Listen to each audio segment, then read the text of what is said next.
how to create, use and organize hashtag groups within Maybe. This is a really good time-saving feature. Where you'll find it is if you click new post and then create new post. I'm going to select a social account. Obviously you can multi-select there. And then the hashtag icon here is where you'll actually find the hashtag groups. So what you can do here is you can actually save groups of hashtags for different types of content, different platforms, because obviously on Instagram you can use up to 30. So you'll probably want to save some Instagram groups for different types of content with, up to that maximum amount of hashtags.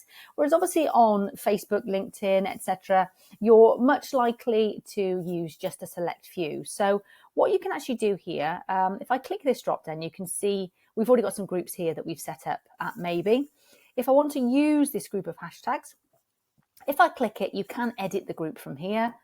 But all you want to do if you want to use that group is just click apply, and then it pulls the hashtags through to your piece of content. So it really does save you time actually going in and rekeying them.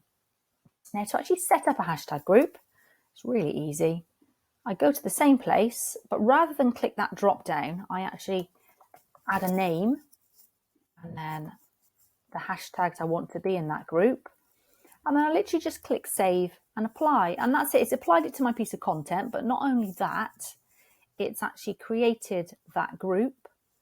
There you go, webinars, for me to actually use again in future. So it really is a great time-saving feature. And obviously, if you get to the point where you have groups in here that you no longer want, you can actually go in to edit that group.